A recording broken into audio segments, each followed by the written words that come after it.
आइए आज आप सब जानेंगे वर्ष 2025 योगिनी एकादशी व्रत का पारण कब और किस चीज से किया जाएगा।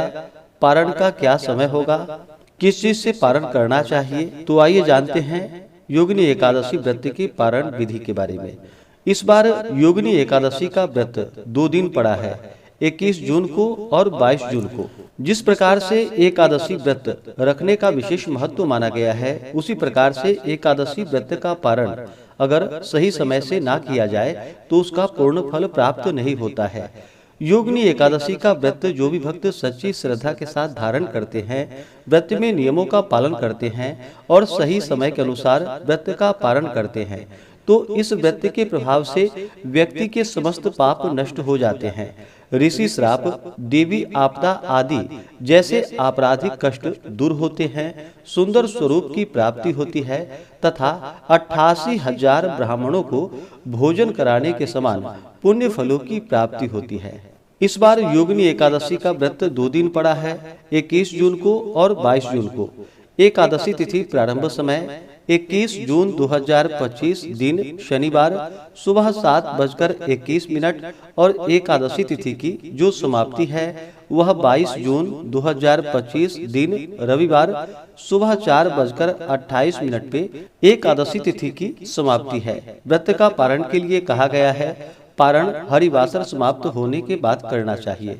हरिवासर का समय द्वादशी तिथि का पहला चौथाई हिस्सा हरिवासर का होता है।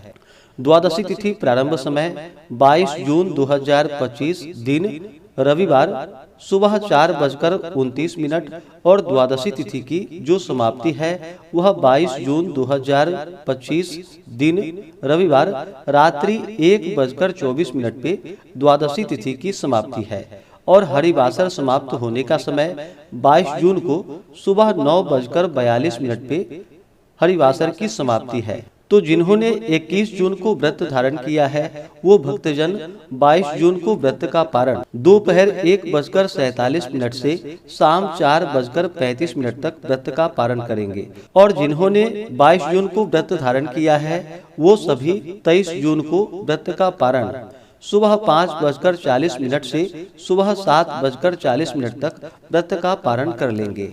योगिनी एकादशी व्रत का पारण यव चूर्णेन पारणम यानी कि जौ के चूर्ण से व्रत का पारण है। यह संभव ना हो पाए तो आप जल, फल या तुलसी दल से व्रत का पारण करें। 22 और 23 जून को ब्रह्म मुहूर्त का समय सुबह 4:04 से सुबह 4:44 तक होगा।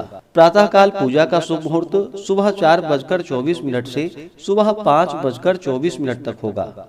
पारण के लिए चाहिए कि द्वादशी की सुबह उठ करके स्नान करके शुद्ध वस्त्र धारण करके भगवान का पूजन करे, नैवेद्य आदि का भोग लगाए, भगवान की आरती कर ले। इसके बाद फिर ब्राह्मणों को भोजन करवाए, ब्राह्मणों को दान और दक्षिणा दे और फिर समय के अनुसार व्रत का पारण करना चाहिए।